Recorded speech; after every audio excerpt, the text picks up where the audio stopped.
ਸ਼੍ਰੀ ਅਕਾਲ TV Punjab ਦੇ ਖਬਰਾਂ ਦੇ ਇਸ ਬੁਲੇਟਿਨ ਦੇ ਵਿੱਚ ਤੁਹਾਡਾ ਸਵਾਗਤ ਹੈ। ਸਭ ਤੋਂ ਪਹਿਲਾਂ ਨਜ਼ਰ ਮਾਰਦੇ ਹਾਂ ਹੈਡਲਾਈਨਸ ਤੇ। ਖੇਤੀ ਕਾਨੂੰਨਾਂ ਤੇ ਪ੍ਰਧਾਨ ਮੰਤਰੀ ਨਰਿੰਦਰ ਮੋਦੀ ਦਾ ਵੱਡਾ ਬਿਆਨ, ਕਿਹਾ ਕਿਸੇ ਵੀ ਸੂਰਤ 'ਚ ਵਾਪਸ ਨਹੀਂ ਲਏ ਜਾਣਗੇ ਖੇਤੀ ਕਾਨੂੰਨ। ਵਿਰੋਧੀ ਪਾਰਟੀਆਂ ਦਲਾਲਾਂ ਤੇ ਵਿਚੋਲਿਆਂ ਨੂੰ ਬਚਾਉਣ ਲਈ ਕਰ ਰਹੀਆਂ ਗੁੰਮਰਾਹਕੁਨ ਪ੍ਰਚਾਰ।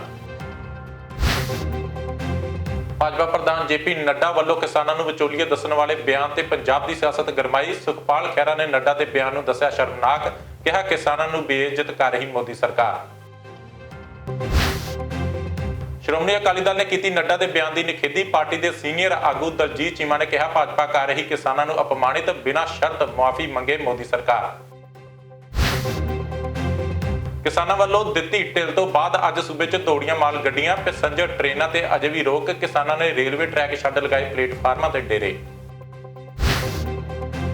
ਅਤੇ ਭਾਰਤ ਨੂੰ ਪਹਿਲਾ ਕ੍ਰਿਕਟ ਵਰਲਡ ਕੱਪ ਜਿਤਾਉਣ ਵਾਲੇ ਕਪਿਲ ਦੇਵ ਨੂੰ ਪਿਆ ਦਿਲ ਦਾ ਦੌਰਾ। ਦਿੱਲੀ ਦੇ ਫੋਰਟਿਸ ਹਸਪਤਾਲ 'ਚ ਕੀਤਾ ਜਾ ਰਿਹਾ ਕਪਿਲ ਦਾ ਇਲਾਜ। ਡਾਕਟਰਾਂ ਮੁਤਾਬਕ ਕਪਿਲ ਦੇਵ ਦੀ ਹਾਲਤ ਹੁਣ ਪਹਿਲਾਂ ਤੋਂ ਬਿਹਤਰ।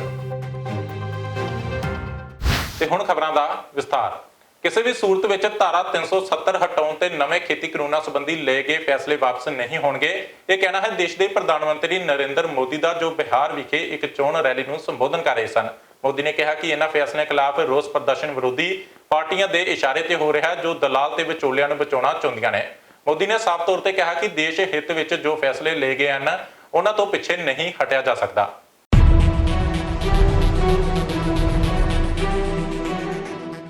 ਬਿਹਾਰ ਵਿੱਚ ਆਪਣੀ ਪਹਿਲੀ ਚੋਣ ਰੈਲੀ ਨੂੰ ਸੰਬੋਧਨ ਕਰਦਿਆਂ ਪ੍ਰਧਾਨ ਮੰਤਰੀ ਨਰਿੰਦਰ ਮੋਦੀ ਨੇ ਸਾਫ਼ ਕਰ ਦਿੱਤਾ ਹੈ ਕਿ ਦੇਸ਼ ਸੰਵਿਧਾਨ ਦੀ ਧਾਰਾ 370 ਦੇ ਖੇਤੀ ਸੰਬੰਧੀ 3 ਨਵੇਂ ਕਾਨੂੰਨਾਂ ਬਾਰੇ ਲਏ ਗਏ ਫੈਸਲਿਆਂ ਤੋਂ ਪਿੱਛੇ ਨਹੀਂ ਹਟੇਗਾ। ਜੇਡੀਯੂ ਪ੍ਰਧਾਨ ਤੇ ਮੁੱਖ ਮੰਤਰੀ ਨਿਤਿਸ਼ ਕੁਮਾਰ ਦੀ ਹਾਜ਼ਰੀ ਵਿੱਚ ਰੋਹਤਾਸ ਵਿੱਚ ਚੋਣ ਰੈਲੀ ਦੌਰਾਨ ਪ੍ਰਧਾਨ ਮੰਤਰੀ ਨੇ ਇਹਨਾਂ ਦੋਵਾਂ ਮੁੱਦਿਆਂ ਉੱਤੇ ਕਾਂਗਰਸ ਸਮੇਤ ਵਿਰੋਧੀ ਧਿਰਾਂ ਦੇ ਰੁਖ ਦੀ ਸਖਤ ਸ਼ਬਦਾਂ ਵਿੱਚ ਨਿਖੇਧੀ ਕੀਤੀ। ਉਹਨਾਂ ਕਿਹਾ ਕਿ ਦੇਸ਼ ਨੇ ਕਿਸਾਨਾਂ ਨੂੰ ਵਿਚੋਲਿਆਂ ਤੇ ਦਲਾਲਾਂ ਤੋਂ ਮੁਕਤ ਕਰਨ ਦਾ ਫੈਸਲਾ ਕੀਤਾ ਹੈ, ਤਾਂ ਵਿਰੋਧੀ ਧਿਰਾਂ ਇਹਨਾਂ ਦਲਾਲਾਂ ਦੇ ਪੱਖ ਵਿੱਚ ਖੁੱਲ੍ਹ ਕੇ ਮੈਦਾਨ 'ਚ ਨਿੱਤਰ ਆਈਆਂ। ਉਹਨਾਂ ਕਿਹਾ ਕਿ ਮੰਡੀ ਤੇ MSP ਦਾ ਬਹਾਨਾ ਹੈ, ਅਸਲ ਵਿੱਚ ਦਲਾਲਾਂ ਤੇ ਵਿਚੋਲਿਆਂ ਨੂੰ ਬਚਾਉਣਾ ਹੈ। ਪ੍ਰਧਾਨ ਮੰਤਰੀ ਨੇ ਕਿਹਾ ਕਿ ਦੇਸ਼ ਲੰਬੇ ਸਮੇਂ ਤੋਂ ਜੰਮੂ ਤੇ ਕਸ਼ਮੀਰ ਤੋਂ ਧਾਰਾ 370 ਹਟਾਉਣ ਦੇ ਫੈਸਲੇ ਦੀ ਉਡੀਕ ਕਰ ਰਿਹਾ ਸੀ। ਇਹ ਫੈਸਲਾ NDA ਦੀ ਸਰਕਾਰ ਨੇ ਲਿਆ। ਮੋਦੀ ਨੇ ਸਾਫ਼ ਤੌਰ ਤੇ ਕਿਹਾ ਕਿ ਦੇਸ਼ ਹਿੱਤ ਵਿੱਚ ਜੋ ਫੈਸਲੇ ਲਏ ਗਏ ਨੇ, ਉਹਨਾਂ ਤੋਂ ਪਿੱਛੇ ਨਹੀਂ ਹਟਿਆ ਜਾ ਸਕਦਾ। साथियों, देश जहां संकट का समाधान करते हुए आगे बढ़ रहा है, ये लोग देश के हर संकल्प के सामने रोड़ा बनकर खड़े हैं। देश ने किसानों को बिचौलियों और दलालों से मुक्ति दिलाने का फैसला लिया, तो ये बिचौलियों और दलालों के पक्ष में खुलकर मैदान में है। मंडी और MSP का तो बहाना है, असल में दलालों और बिचौलियों को बचाना है। याद कीजिए, लोकसभा चुनाव से पहले जब किसानों के बैंक खाते में सीधे पैसे देने का काम शुरू हुआ था, तब इन्होंने कैसे कैसे भ्रम फैलाया था। जब देश की रक्षा के लिए राफेल विमानों को खरीदा गया, तब भी ये बिचौलियों और दलालों की भाषा बोल रहे थे। साथियों, आज देश की जनता, देश के किसान, देश के नौजवान देख रहे हैं कि इन लोगों के लिए देश हित नहीं, दलालों का हित ज्यादा महत्वपूर्ण है।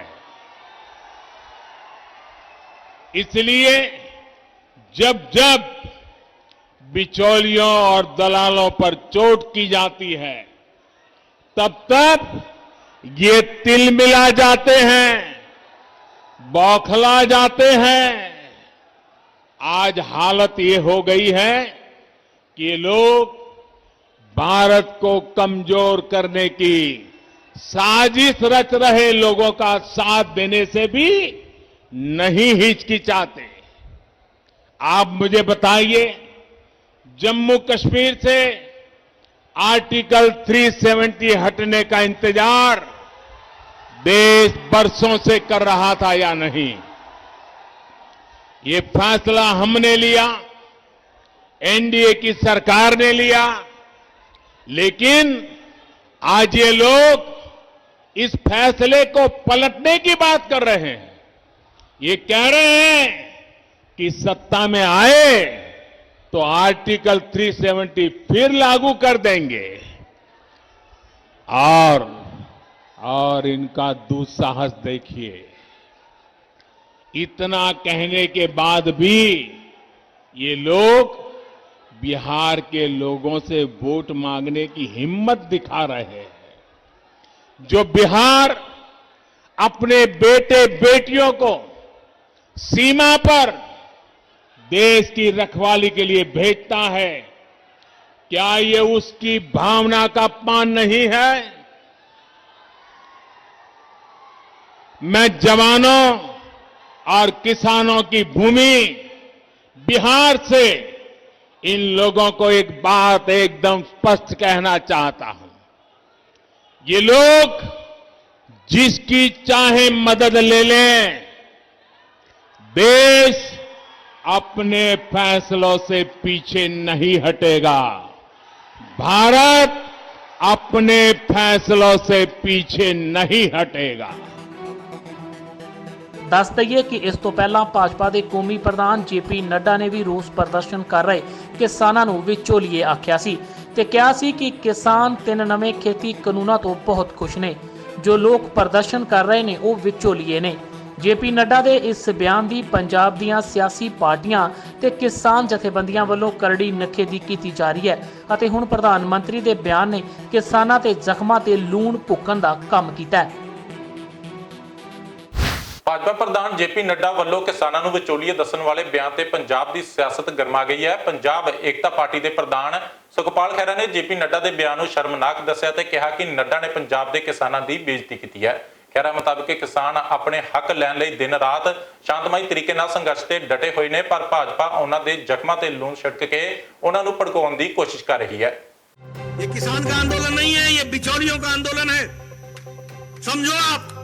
ਭਾਰਤੀ ਜਨਤਾ ਪਾਰਟੀ ਦੇ ਪ੍ਰਧਾਨ ਜੇਪੀ ਨੱਡਾ ਨੇ ਪੰਜਾਬ ਵਿੱਚ ਖੇਤੀ ਕਾਨੂੰਨਾਂ ਵਿਰੁੱਧ ਚੱਲ ਰਹੇ ਕਿਸਾਨ ਸੰਘਰਸ਼ ਨੂੰ ਵਿਚੋਲਿਆਂ ਦਾ ਅੰਦੋਲਨ ਦੱਸਿਆ। ਉਹਨਾਂ ਸਪਸ਼ਟ ਸ਼ਬਦਾਂ ਵਿੱਚ ਕਿਹਾ ਕਿ ਇਹ ਕਿਸਾਨਾਂ ਦਾ ਅੰਦੋਲਨ ਨਹੀਂ, ਸਗੋਂ ਵਿਚੋਲਿਆਂ ਦਾ ਅੰਦੋਲਨ ਹੈ।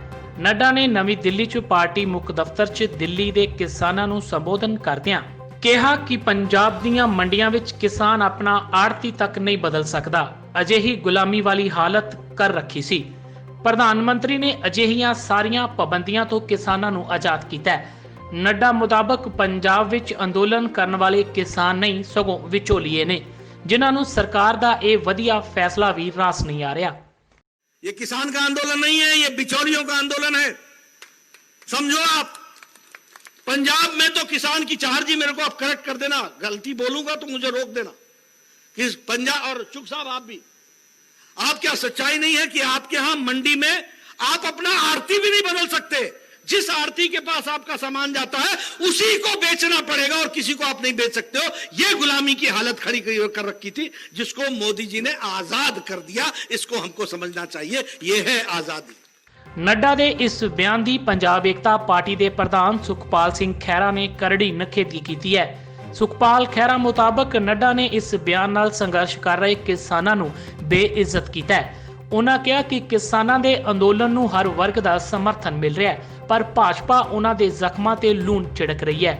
ਸੁਖਪਾਲ ਖਹਿਰਾ ਮੁਤਾਬਕ ਕਿਸਾਨ ਸ਼ਾਂਤਮਈ ਤਰੀਕੇ ਨਾਲ ਰੋਸ ਪ੍ਰਦਰਸ਼ਨ ਕਰ ਰਹੇ ਨੇ ਅਤੇ ਭਾਜਪਾ ਉਹਨਾਂ ਨੂੰ ਭੜਕਾਉਣ ਦੀ ਕੋਸ਼ਿਸ਼ ਕਰ ਰਹੀ ਹੈ। ਉਹਨਾਂ ਕਿਹਾ ਕਿ ਭਾਜਪਾ ਦਾ ਇਤਿਹਾਸ ਦੰਗੇ ਤੇ ਹਿੰਸਾ ਭੜਕਾਉਣ ਵਾਲਾ ਰਿਹਾ ਹੈ ਅਤੇ ਕਿਸਾਨਾਂ ਨੂੰ ਇਸ ਤੋਂ ਸਾਵਧਾਨ ਰਹਿਣਾ ਚਾਹੀਦਾ ਹੈ। ਦੋਸਤੋ, ਤੁਸੀਂ ਸਭ ਨੇ ਸੁਣ ਲਿਆ ਕਿ ਕਿਸ ਤਰ੍ਹਾਂ ਭਾਰਤੀ ਜਨਤਾ ਪਾਰਟੀ ਦੇ ਨੈਸ਼ਨਲ ਪ੍ਰੈਜ਼ੀਡੈਂਟ ਜੇਪੀ ਨੱਡਾ ਕਿਸਾਨਾਂ ਦੇ ਸੰਘਰਸ਼ ਦੀ ਤੋਹੀਨ ਕਰ ਰਹੇ ਨੇ, ਮਜ਼ਾਕ ਉਡਾ ਰਹੇ ਨੇ। ਕਹਿੰਦੇ ਜੀ ਕਿਸਾਨ ਨਹੀਂ ਸੰਘਰਸ਼ ਕਰ ਰਹੇ ਪੰਜਾਬ ਦੇ ਵਿੱਚ, ਇਹ ਤਾਂ ਵਿਚੋਲੀਏ ਨੇ ਜਿਹੜੇ ਸੰਘਰਸ਼ ਕਰ ਰਹੇ ਨੇ। ਮੈਂ ਸਮਝਦਾ ਕਿ ਏਡੇ ਰਿਸਪੌਂਸਿਬਲ ਪੋਜੀਸ਼ਨ ਤੇ ਬੈਠ ਕੇ ਇੱਕ ਨੈਸ਼ਨਲ ਪ੍ਰੈਜ਼ੀਡੈਂਟ ਬਜਾਏ ਕਿ ਕਿਸਾਨਾਂ ਦੇ ਮਸਲਿਆਂ ਦਾ ਹੱਲ ਕਰਨ, ਸਾਰੇ ਪੰਜਾਬ 'ਚ ਹਾਹਾਕਾਰ ਮਚੀ ਹੋਈ ਹੈ। ਬੱਚਾ ਬੱਚਾ ਮੋਦੀ ਦੇ ਬਣਾਏ ਕਾਨੂੰਨਾਂ ਨੂੰ ਰੱਦ ਕਰ ਚੁੱਕਾ ਵਾ, ਪੰਜਾਬ ਦੀ ਵਿਧਾਨ ਸਭਾ ਰੱਦ ਕਰ ਚੁੱਕੀ ਹੈ, ਸਾਰੇ ਵਰਗ ਰੱਦ ਕਰ ਚੁੱਕੇ ਆ, ਲੇਕਿਨ ਨੱਡਾ ਸਾਹਿਬ ਨੂੰ ਹਲੇ ਵਿਚੋਲੀਏ ਦਿਸ ਰਹੇ ਨੇ। ਔਰ ਮੈਂ ਸਮਝਦਾ ਕਿ ਇਹ ਤਾਂ ਉਹ ਗੱਲ ਹੋਗੀ ਕਿ ਨਾਲੇ ਤੇ ਸਾਡੇ ਤੇ ਜ਼ੁਲਮ ਢਾਉਂਦੇ ਨੇ, ਨਾਲੇ ਸਾਨੂੰ ਕੁੱਟਦੇ ਨੇ, ਤੇ ਸਾਨੂੰ ਰੋਸ ਪ੍ਰਦਰਸ਼ਨ ਕਰਨ ਦਾ ਸ਼ਾਂਤਮਈ ਢੰਗ ਦਾ ਵੀ ਅਧਿਕਾਰ ਸਾਡੇ ਕੋਲ ਖੋਣਾ ਚਾਹੁੰਦੇ ਨੇ। ਔਰ ਸਾਨੂੰ ਧੱਕੇ ਨਾ ਕਹੀ ਜਾਂਦੇ ਨੇ ਕਾਨੂੰਨ ਪੰਜਾਬ ਦੇ ਵਾਸਤੇ ਬਹੁਤ ਚੰਗੇ, ਵੀ ਜੇ ਚੰਗੇ ਨੇ ਤੁਸੀਂ ਬਾਕੀ ਆਪਣੇ ਦੇਸ਼ ਵਿੱਚ ਲਾਗੂ ਕਰ ਦਿਓ, ਪੰਜਾਬ ਨੂੰ ਕਿਰਪਾ ਕਰਕੇ ਬਖਸ਼ ਦਿਓ। ਸ਼ਾਂਤਮਈ ਪ੍ਰਦਰਸ਼ਨਾਂ ਨੂੰ ਕਦੀ ਕੋਈ ਹੁੱਲੜਬਾਜੀ ਕਹਿੰਦਾ ਵਾ। ਹਰਦੀਪ ਪੁਰੀ ਜੀ ਆਏ, ਬੀਜੇਪੀ ਦੇ ਮਿਨਿਸਟਰ, ਕਹਿੰਦੇ ਜੀ ਪੰਜਾਬ ਵਿੱਚ ਕਿਸਾਨ ਹੁੱਲੜਬਾਜੀ ਕਰ ਰਹੇ। ਮੈਂ ਕਹਿਣਾ ਚਾਹੁੰਦਾ ਕਿ ਜਿੰਨਾ ਵੀ ਪ੍ਰਦਰਸ਼ਨ ਅੱਜ ਤੱਕ ਹੋਇਆ, ਕਿਸੇ ਦੀ ਚੀਚੀ ਤੇ ਵੀ ਸੱਟ ਨਹੀਂ ਲੱਗੀ। ਇਹਦੇ ਮੁਕਾਬਲੇ ਤੇ ਬੀਜੇਪੀ ਵਰਗੀਆਂ ਪਾਰਟੀਆਂ, ਇਹਨਾਂ ਨੇ ਹਜ਼ਾਰਾਂ ਲੋਕਾਂ ਨੂੰ ਵੱਖ-ਵੱਖ ਜਿਹੜੇ ਦੰਗੇ ਕਰਾਏ ਦੇਸ਼ ਦੇ ਵਿੱਚ। ਗੁਜਰਾਤ ਵਿੱਚ ਕਰ ਲਓ ਗੱਲ, ਤੁਸੀਂ 2002 ਦੀ ਗੱਲ ਕਰ ਲਓ, ਗੋਦਰਾ ਕਾਂਡ, ਬੈਸਟ ਬੇਕਰੀ ਕਾਂਡ, ਔਰ ਇੰਨਾ ਕਤਲੋਗਾਰਤ ਉੱਤਰ ਪ੍ਰਦੇਸ਼ ਦੇ ਮੇਰਠ ਵਰਗੇ ਜਿੱਥੇ ਘੱਟ ਗਿਣਤੀਆਂ ਸੀਗੀਆਂ, ਹੁਣੇ ਹਾਲ ਹੀ ਵਿੱਚ ਦਿੱਲੀ ਕਤਲੋਗਾਰਤ ਹੋਈ ਆ। ਅੱਜ ਤੱਕ ਕਿਸੇ ਗੁਨਾਹਗਾਰ ਨੂੰ ਫਸਿਆ ਨਹੀਂ। ਇਹਨੂੰ ਕਹਿੰਦੇ ਨੇ ਹੁੱਲੜਬਾਜੀ, ਇਹਨੂੰ ਕਹਿੰਦੇ ਨੇ ਵਾਇਲੈਂਟ ਤਰੀਕੇ ਇਖਤਿਆਰ ਕਰਕੇ ਤੇ ਜਿਹੜਾ ਹੈ ਲੋਕਾਂ ਤੇ ਅਤਿਆਚਾਰ ਕਰਨਾ, ਜਦਕਿ ਪੰਜਾਬ ਦੇ ਲੋਕ ਬਿਲਕੁਲ ਪੀਸਫੁਲ ਤਰੀਕੇ ਨਾਲ ਡੈਮੋਨਸਟ੍ਰੇਟ ਕਰ ਰਹੇ। ਔਰ ਦੇਖੋ, ਦੱਸ ਦਈਏ ਕਿ ਜੇਪੀ ਨੱਡਾ ਦੇ ਇਸ ਬਿਆਨ ਦੀ ਪੰਜਾਬ ਵਿੱਚ ਕਰੜੀ ਨਖੇਦੀ ਕੀਤੀ ਜਾ ਰਹੀ ਹੈ। ਕਿਸਾਨ ਆਗੂਆਂ ਨੇ ਵੀ ਇਸ ਉੱਤੇ ਪ੍ਰਤੀਕਿਰਿਆ ਦਿੰਦਿਆਂ ਬੀਜੇਪੀ ਦੀ ਸੋਚ ਨੂੰ ਘਟੀਆ ਕਰਾਰ ਦਿੱਤਾ ਹੈ। ਪੰਜਾਬ ਦੀ ਸੱਤਾ ਧਿਰ ਕਾਂਗਰਸ ਨੇ ਵੀ ਇਸ ਬਿਆਨ ਨੂੰ ਕਿਸਾਨਾਂ ਦਾ ਨਿਰਾਦਰ ਕਰਨ ਵਾਲਾ ਦੱਸਿਆ ਹੈ ਅਤੇ ਕਿਹਾ ਹੈ ਕਿ ਭਾਜਪਾ ਪ੍ਰਧਾਨ ਦਾ ਅਹੁਦਾ ਸੰਭਾਲਣ ਵਾਲੇ ਵਿਅਕਤੀ ਨੂੰ ਅਜਿਹੇ ਬਿਆਨ ਦੇਣੇ ਸ਼ੋਭਾ ਨਹੀਂ ਦਿੰਦੇ। ਸ਼੍ਰੋਮਣੀ ਅਕਾਲੀ ਦਲ ਦੇ ਸੀਨੀਅਰ ਆਗੂ ਦਲਜੀਤ ਸਿੰਘ ਚੀਮਾ ਨੇ ਵੀ ਜੇਪੀ ਨੱਡਾ ਦੇ ਬਿਆਨ ਦੀ ਤਿੱਖੀ ਆਲੋਚਨਾ ਕੀਤੀ ਹੈ। ਚੀਮਾ ਨੇ ਕਿਹਾ ਕਿ ਭਾਜਪਾ ਆਪਣੇ ਹੱਕਾਂ ਲਈ ਸੰਘਰਸ਼ ਕਰ ਰਹੇ ਕਿਸਾਨਾਂ ਨੂੰ ਅਪਮਾਨਿਤ ਕਰ ਰਹੀ ਹੈ। ਚੀਮਾ ਮੁਤਾਬਕ ਭਾਜਪਾ ਨੂੰ ਤੁਰੰਤ ਆਪਣਾ ਇਹ ਬਿਆਨ ਵਾਪਸ ਲੈਣਾ ਚਾਹੀਦਾ ਤੇ ਪੰਜਾਬ ਦੇ ਕਿਸਾਨਾਂ ਤੋਂ ਮਾਫੀ ਮੰਗਣੀ ਚਾਹੀਦੀ ਹੈ। ਭਾਰਤੀ ਜਨਤਾ ਪਾਰਟੀ ਦੇ ਪ੍ਰਧਾਨ ਨੱਡਾ ਸਾਹਿਬ ਦਾ ਜਿਹੜਾ ਬਿਆਨ ਹੈ, ਉਹ ਕਿਸਾਨਾਂ ਦੇ ਅੱਲੇ ਜ਼ਖਮਾਂ ਦੇ ਉੱਤੇ ਨਮਕ ਛਿੜਕਣ ਵਾਲਾ। ਕਿਉਂਕਿ ਜਿਹੜੇ ਕਿਸਾਨ ਆਪਣੀਆਂ ਹੱਕੀ ਮੰਗਾਂ ਵਾਸਤੇ ਸੰਘਰਸ਼ ਕਰ ਰਹੇ ਆ, ਉਹਨਾਂ ਨੂੰ ਇਹ ਕਹਿਣਾ ਕਿ ਵਿਚੋਲੀਏ ਆ, ਮੈਂ ਸਮਝਦਾ ਇਸ ਤੋਂ ਮਾੜੀ ਔਰ ਮੰਦਭਾਗੀ ਗੱਲ ਹੋਰ ਕੋਈ ਹੋ ਨਹੀਂ ਸਕਦੀ। ਮੈਂ ਭਾਰਤੀ ਜਨਤਾ ਪਾਰਟੀ ਦੇ ਲੀਡਰ ਸਾਹਿਬਾਨ ਨੂੰ ਬੇਨਤੀ ਕਰਦਾ ਕਿ ਮਸਲੇ ਦਾ ਹੱਲ ਕਰਨਾ ਜਾਂ ਨਾ ਕਰਨਾ ਉਹ ਤਾਂ ਇੱਕ ਵੱਖਰਾ ਵਿਸ਼ਾ, ਪਰ ਘੱਟੋ ਘੱਟ ਜ਼ਿਮੀਂਦਾਰਾਂ ਨੂੰ ਤੁਸੀਂ ਅਪਮਾਨਿਤ ਨਾ ਕਰੋ। ਪਹਿਲਾਂ ਉਹਨਾਂ ਨੂੰ ਦਿੱਲੀ ਬੁਲਾ ਲਿਆ ਤੇ ਆਪਣੀਆਂ 10 ਟੀਮਾਂ ਪੰਜਾਬ ਦੇ ਵਿੱਚ ਉਹਨਾਂ ਦੇ ਖਿਲਾਫ ਪ੍ਰਚਾਰ ਕਰਨ ਵਾਸਤੇ ਤੋਰ ਦਿੱਤੀਆਂ ਤੇ ਦਿੱਲੀ ਇੱਕ ਅਫਸਰ ਉਹਨਾਂ ਦੇ ਅੱਗੇ ਬਿਠਾ ਕੇ ਉਹਨਾਂ ਨੂੰ ਜਲੀਲ ਕੀਤਾ। ਹੁਣ ਜੇ ਉਹ ਆਪਣੇ ਹੱਕਾਂ ਵਾਸਤੇ ਸੰਘਰਸ਼ ਕਰ ਰਿਹਾ ਤੇ ਤੁਸੀਂ ਕਹਿੰਦੇ ਵਿਚੋਲੀਏ ਆ, ਫਲਾਣੇ ਆ, ਮੈਂ ਸਮਝਦਾ ਕਿ ਇਸ ਤਰ੍ਹਾਂ ਦੀਆਂ ਗੱਲਾਂ ਤੋਂ ਤੁਹਾਨੂੰ ਗੁਰੇਜ਼ ਕਰਨਾ ਚਾਹੀਦਾ, ਹਾਲਾਤ ਖਰਾਬ ਨਹੀਂ ਕਰਨੇ ਚਾਹੀਦੇ। ਇਹ ਬਿਆਨ ਵਾਪਸ ਲੈਣਾ ਚਾਹੀਦਾ ਔਰ ਸਾਰੇ ਕਿਸਾਨਾਂ ਤੋਂ ਮਾਫੀ ਮੰਗਣੀ ਚਾਹੀਦੀ।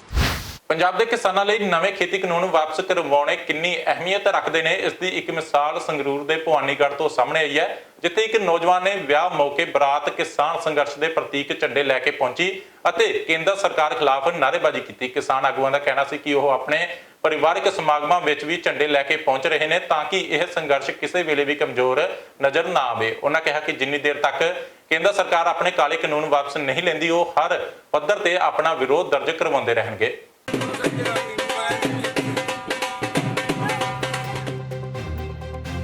ਕੇਂਦਰ ਸਰਕਾਰ ਦੇ ਨਵੇਂ ਖੇਤੀ ਕਾਨੂੰਨ ਵਾਪਸ ਕਰਵਾਉਣ ਦਾ ਜਨੂਨ ਕਿਸਾਨਾਂ ਦੇ ਸਿਰ ਚੜ੍ਹ ਬੋਲ ਰਿਹਾ ਹੈ।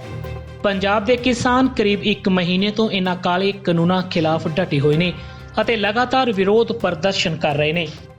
ਵਿਰੋਧ ਪ੍ਰਦਰਸ਼ਨ ਵਾਲੀਆਂ ਥਾਵਾਂ ਤੇ ਝੰਡੇ ਆਪਣੇ ਹੱਥਾਂ ਵਿੱਚ ਫੜ ਕੇ ਸੌਣ ਵਾਲੇ ਕਿਸਾਨ ਹੁਣ ਵਿਆਹ ਸ਼ਾਦੀਆਂ ਉੱਤੇ ਵੀ ਇਹ ਝੰਡੇ ਨਾਲ ਲੈ ਕੇ ਜਾ ਰਹੇ ਨੇ।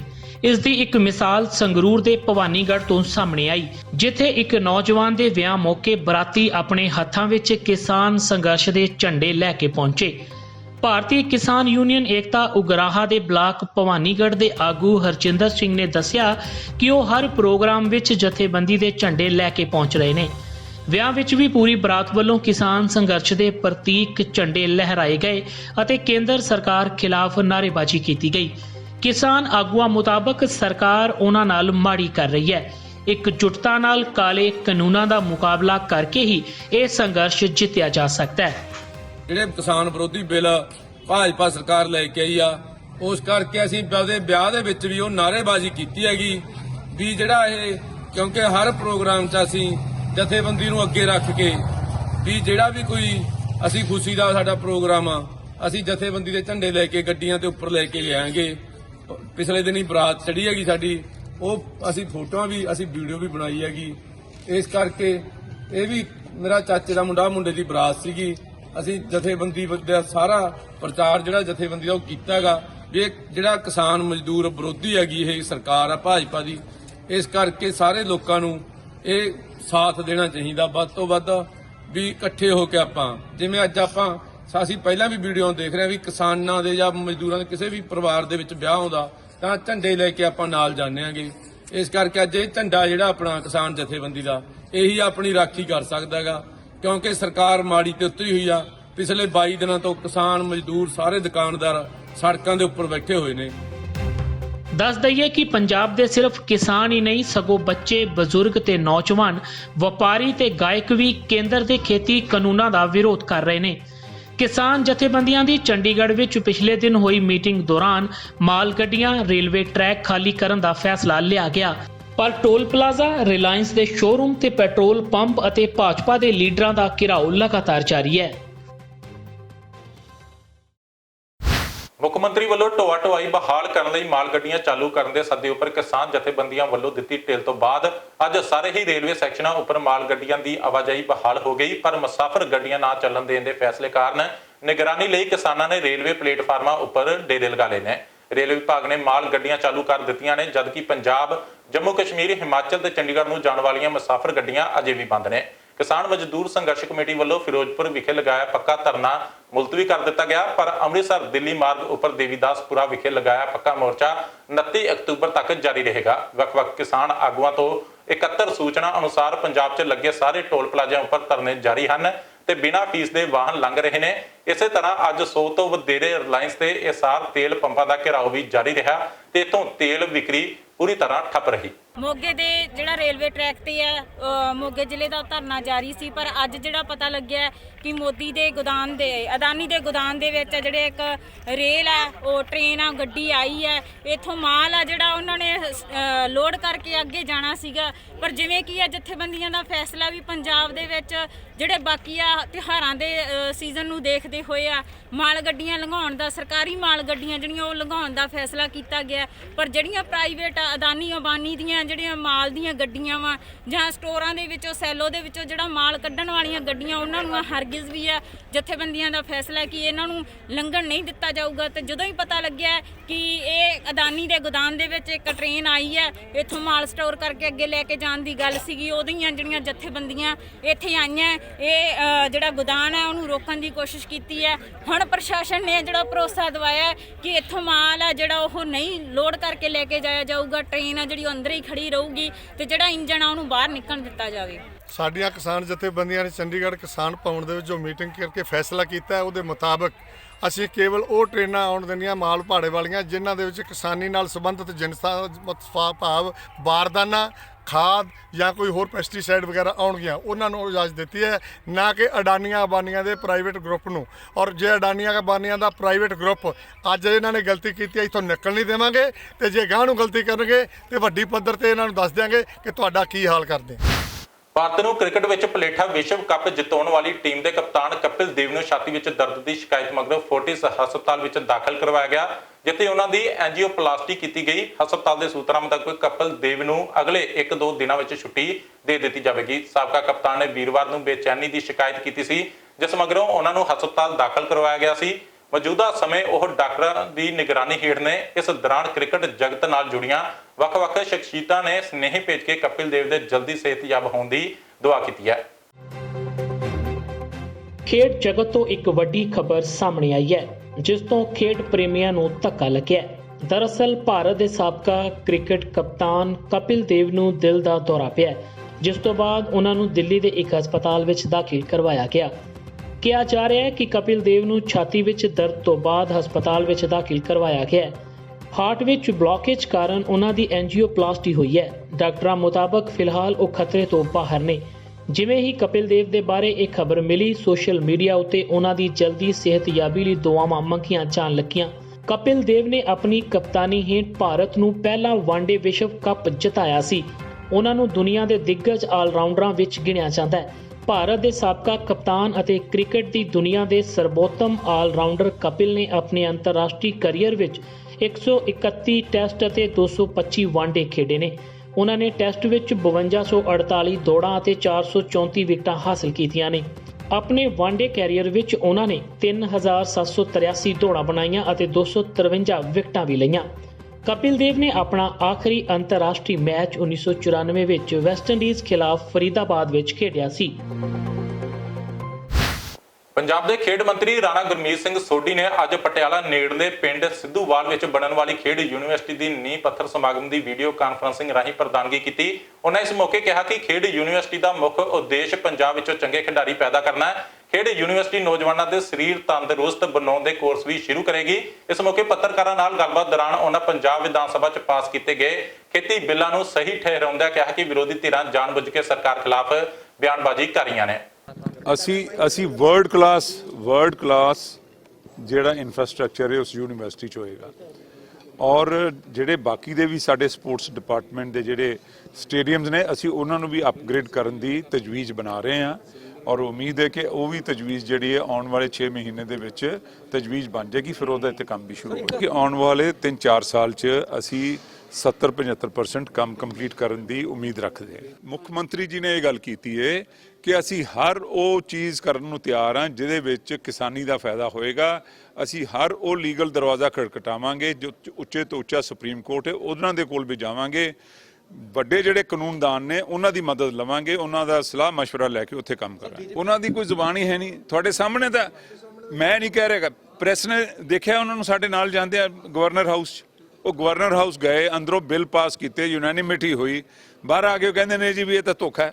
ਹੁਣ ਇਹਦੇ 'ਚ ਕਿਸੇ ਨੂੰ ਕੀ ਕਹਿ ਸਕਦੇ ਹੋ ਤੁਸੀਂ? ਮੰਡੀ ਬਣਾਉਣਾ ਚਾਹੀਦਾ ਪੰਜਾਬ ਨੂੰ ਪੂਰਾ, ਉਹਨਾਂ ਦੇ ਕਹਿਣ ਨਾਲ ਥੋੜਾ ਹੁੰਦਾ। ਦੇਖੋ ਸਾਰੀ ਉੱਥੇ ਤਾਂ ਅੰਦਰ ਤਾਂ ਕੋਈ ਨਾ ਬੋਲਿਆ, ਨਾ ਅਕਾਲੀ ਦਲ ਵਾਲੇ ਬੋਲੇ, ਨਾ ਆਮ ਆਦਮੀ ਪਾਰਟੀ ਵਾਲੇ ਬੋਲੇ। ਸ਼੍ਰੋਮਣੀ ਅਕਾਲੀ ਦਲ ਟਕਸਾਲੀ ਨੇ ਪੰਜਾਬ 'ਚ ਤੀਜਾ ਬਦਲ ਬਣਾਉਣ ਦੀਆਂ ਕੋਸ਼ਿਸ਼ਾਂ ਤੇਜ਼ ਕਰ ਦਿੱਤੀਆਂ ਨੇ। ਅੰਮ੍ਰਿਤਸਰ ਵਿਖੇ ਇੱਕ ਪ੍ਰੈਸ ਕਾਨਫਰੰਸ ਨੂੰ ਸੰਬੋਧਨ ਕਰਦਿਆਂ ਪਾਰਟੀ ਦੇ ਪ੍ਰਧਾਨ ਰਣਜੀਤ ਸਿੰਘ ਬ੍ਰਹਮਪੁਰਾ ਨੇ ਕਿਹਾ ਕਿ ਸੂਬੇ 'ਚ ਤੀਜਾ ਬਦਲ ਹੁਣ ਸਮੇਂ ਦੀ ਜ਼ਰੂਰਤ ਹੈ। ਲੋਕ ਕਾਂਗਰਸ ਅਤੇ ਅਕਾਲੀ ਦਲ ਦੀਆਂ ਗਰੀਬ ਮਾਰੂ ਨੀਤੀਆਂ ਤੋਂ ਅੱਕ ਚੁੱਕੇ ਨੇ। ਇਸ ਦੇ ਨਾਲ ਹੀ ਉਹਨਾਂ ਕੇਂਦਰ ਸਰਕਾਰ ਨੂੰ ਅਪੀਲ ਕੀਤੀ ਕਿ ਉਹ ਕਿਸਾਨਾਂ ਦੀਆਂ ਮੁਸ਼ਕਲਾਂ ਨੂੰ ਸਮਝੇ ਅਤੇ ਛੇਤੀ ਤੋਂ ਛੇਤੀ ਨਵੇਂ ਖੇਤੀ ਕਾਨੂੰਨ ਵਾਪਸ ਲਵੇ। ਅਸੀਂ 8-7-6 ਸਾਲ ਤੋਂ ਕਹਿੰਦੇ ਆ ਸ਼੍ਰੋਮਣੀ ਕਮੇਟੀ ਦੀਆਂ ਚੋਣਾਂ ਕਰਾਓ, ਸ਼੍ਰੋਮਣੀ ਕਮੇਟੀ ਦੀਆਂ ਚੋਣਾਂ ਕਰਾਓ। ਚੋਣਾਂ ਨਹੀਂ ਕਰਾਈਆਂ, ਉਹਦਾ ਕਾਰਨ ਸੀ ਕਿ ਬਾਦਲ ਕੇ ਚੋਣਾਂ ਨਹੀਂ ਸੀ ਮੋਦੀ ਨੂੰ ਕਹਿ ਕੇ ਹੋਣ ਦਿੰਦੇ। ਬੇਇਨਸਾਫੀ ਕੀਤੀ ਪੰਜਾਬ ਦੇ ਸਿੱਖਾਂ ਦੇ ਨਾਲ, ਸ਼੍ਰੋਮਣੀ ਕਮੇਟੀ ਦੀਆਂ ਚੋਣਾਂ ਨਹੀਂ ਕਰਾਈਆਂ। ਹੁਣ ਉਹ ਆਪੋ ਵਿੱਚ ਦੀ ਥੋੜੇ ਜਿਹੇ ਫੰਡੀ ਹੋ ਗਏ ਤੇ ਆ ਵੇਖ ਲਓ ਤੁਸੀਂ ਦਾਨਾਂ ਦੇ ਵਿੱਚ ਚੋਣਾਂ ਦਾ ਐਲਾਨ ਕਰਤਾ ਵੀ ਚੋਣਾਂ ਹੋਣਗੀਆਂ ਤੇ ਜੱਜ ਜਿਹੜੀ ਨਿਯੁਕਤ ਕਰਤਾ।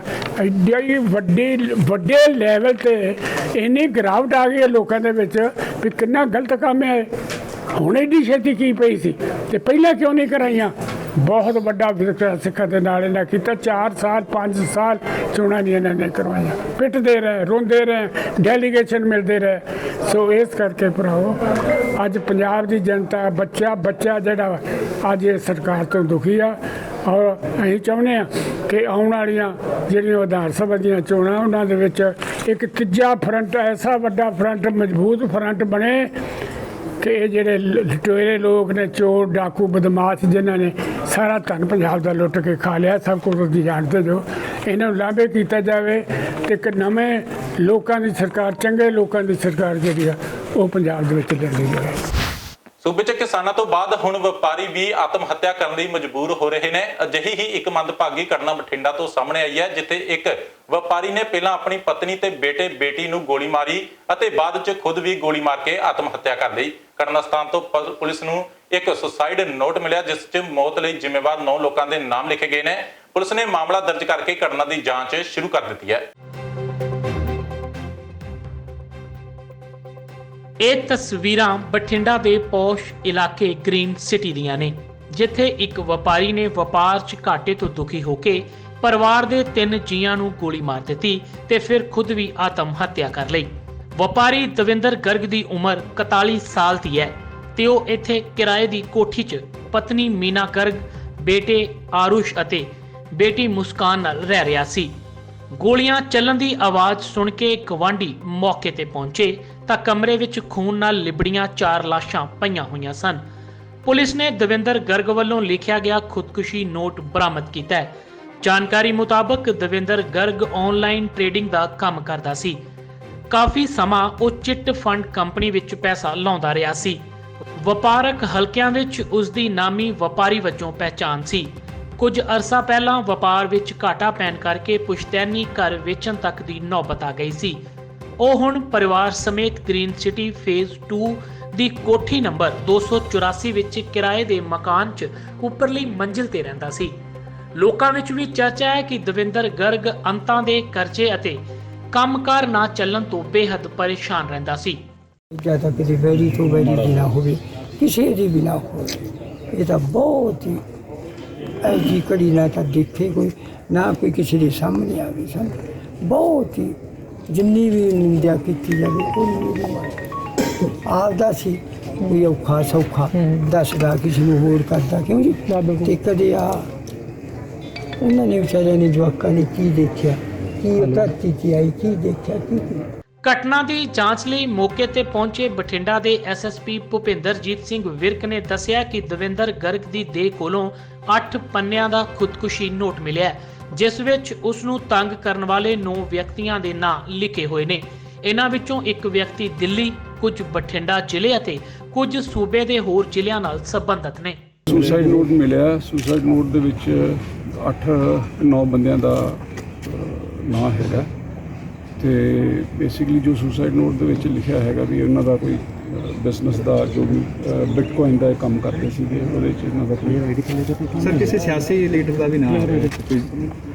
ਦੇਖੋ ਉਹ ਵਿੱਚ ਹੁਣ ਬੰਦਿਆਂ ਦੇ ਨਾਂ 9 ਬੰਦਿਆਂ ਦੇ ਨਾਂ ਹੈਗੇ। ਇੱਕ ਲੇਡੀ ਦੀ ਕਹਿ ਰਹੇ ਨਾਂ ਹੈਗਾ, ਤੋ ਵੀਲ ਇਨਵੈਸਟੀਗੇਟ ਸਰ ਜਿਹੜੇ ਵੀ ਹੈਗੇ ਇਕੱਲਾ ਨਾਂ ਲਿਖਿਆ ਅੱਗੇ, ਉਹਨਾਂ ਦੇ ਮੋਬਾਈਲ ਨੰਬਰਸ ਲਿਖੇ ਆ।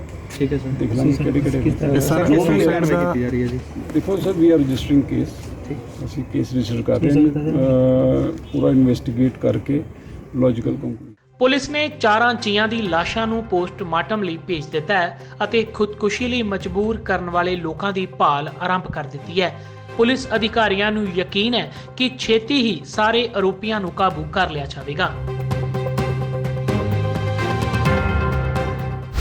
ਇਹ ਸਨ ਹੁਣ ਤੱਕ ਦੀਆਂ ਖਬਰਾਂ ਤੇ ਜਾਂਦੇ ਝਾਤ ਮਾਰਦੇ ਹਾਂ ਅੱਜ ਦੀਆਂ ਹੈਡਲਾਈਨਸ ਤੇ। ਖੇਤੀ ਕਾਨੂੰਨਾਂ ਤੇ ਪ੍ਰਧਾਨ ਮੰਤਰੀ ਨਰਿੰਦਰ ਮੋਦੀ ਦਾ ਵੱਡਾ ਬਿਆਨ, ਕਿਹਾ ਕਿਸੇ ਵੀ ਸੂਰਤ 'ਚ ਵਾਪਸ ਨਹੀਂ ਲਏ ਜਾਣਗੇ ਖੇਤੀ ਕਾਨੂੰਨ। ਵਿਰੋਧੀ ਪਾਰਟੀਆਂ ਦਲਾਲਾਂ ਤੇ ਵਿਚੋਲਿਆਂ ਨੂੰ ਬਚਾਉਣ ਲਈ ਕਰ ਰਹੀਆਂ ਗੁੰਮਰਾਹਕੁਨ ਪ੍ਰਚਾਰ।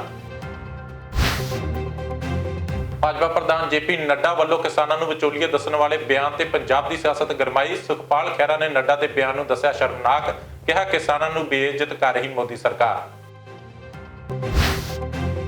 ਸ਼੍ਰੋਮਣੀ ਅਕਾਲੀ ਦਲ ਨੇ ਕੀਤੀ ਨੱਡਾ ਦੇ ਬਿਆਨ ਦੀ ਨਿਖੇਧੀ। ਪਾਰਟੀ ਦੇ ਸੀਨੀਅਰ ਆਗੂ ਦਲਜੀਤ ਚੀਮਾ ਨੇ ਕਿਹਾ ਭਾਜਪਾ ਕਰ ਰਹੀ ਕਿਸਾਨਾਂ ਨੂੰ ਅਪਮਾਨਿਤ, ਬਿਨਾਂ ਸ਼ਰਤ ਮੁਆਫੀ ਮੰਗੇ ਮੋਦੀ ਸਰਕਾਰ।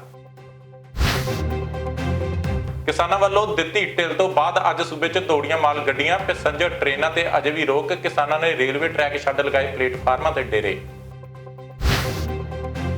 ਅਤੇ ਭਾਰਤ ਨੂੰ ਪਹਿਲਾ ਕ੍ਰਿਕਟ ਵਰਲਡ ਕੱਪ ਜਿਤਾਉਣ ਵਾਲੇ ਕਪਿਲ ਦੇਵ ਨੂੰ ਪਿਆ ਦਿਲ ਦਾ ਦੌਰਾ। ਦਿੱਲੀ ਦੇ ਫੋਰਟਿਸ ਹਸਪਤਾਲ 'ਚ ਕੀਤਾ ਜਾ ਰਿਹਾ ਕਪਿਲ ਦਾ ਇਲਾਜ। ਡਾਕਟਰਾਂ ਮੁਤਾਬਕ ਕਪਿਲ ਦੇਵ ਦੀ ਹਾਲਤ ਹੁਣ ਪਹਿਲਾਂ ਤੋਂ ਬਿਹਤਰ। ਇਸ ਦੇ ਨਾਲ ਹੀ ਮੈਨੂੰ ਯਾਨੀ ਮਨਪ੍ਰੀਤ ਕਾਲੂ ਨੂੰ ਦਿਓ ਇਜਾਜ਼ਤ। ਦੇਖਦੇ ਰਹੋ ਟੀਵੀ ਪੰਜਾਬ।